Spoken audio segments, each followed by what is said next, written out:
Hi everybody.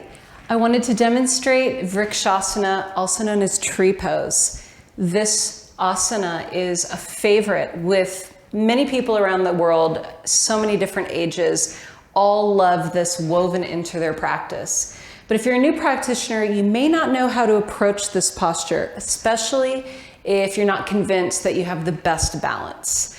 So for that, you'll want to just set up near a wall.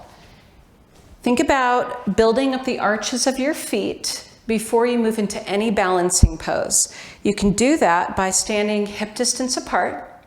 So your hip bones are going to track directly over your toes.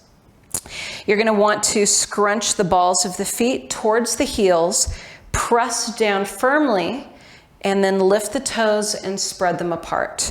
Now your arches are lifted, your quadricep muscles as well as your abdominal muscles are engaged, and you're ready to approach any balancing posture. It doesn't mean that you won't still get a little wobbly, especially individuals that have collapsed arches are going to find this particularly challenging, but don't give up. You can rebuild your arches and you can build balance with practice over time. So move through this with compassion and patience as well as grace. Now that your feet are firmly distributed with the weight from the toes back to the heels, and you feel really strong in through the legs, shift the weight over into the left standing leg. With tree pose, think about the different parts of the trees. So we want to have a nice solid trunk of the body. We want to feel as though we have roots that are reaching down into the earth. So you want to feel that connection to the floor beneath you. Stay grounded so that the right side of the body can lift with ease. Now, tree pose can be done with just your heel against your ankle, knee turned out to the side. This is tree pose. You can also take your foot up to the inner calf muscle. So we're walking the foot up the inseam of the leg, avoiding the knee. We don't want to put stress on the kneecap. If you want to take it a little higher, you bring the foot to the inner thigh, and as you press the foot against the thigh, feel the standing leg become very strong and the pelvic floor muscles lift. Again, you can always use a wall or a chair if you need that support. From here, the navel draws in towards the spine and the chest is open so that you can breathe relaxed, deep Ujjayi breaths. Find a focal point anywhere from 4 to 8 feet out in front of you, something that's unwavering. Hands join at the heart center. And as you press the palms firmly together, slide the shoulder blades down the back. Inhale, slowly lift the hands above the head. And this is a beautiful expression of the pose, whether the hands are at the heart or above the head.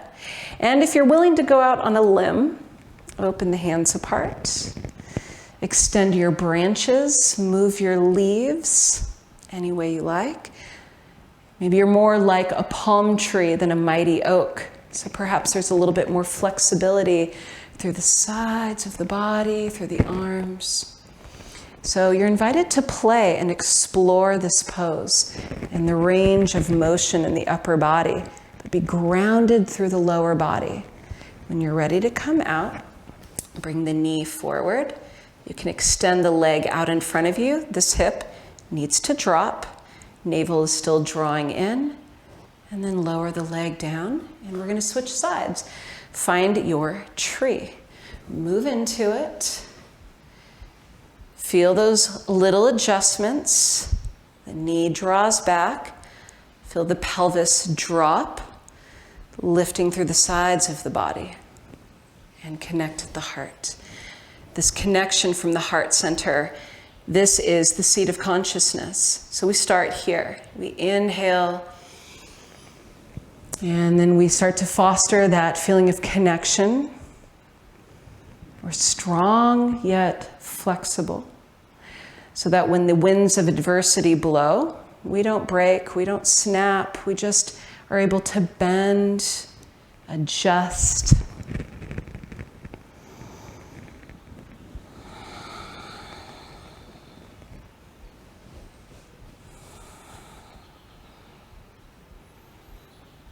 and release. And that is Vrksasana. I hope you enjoyed that. Namaste.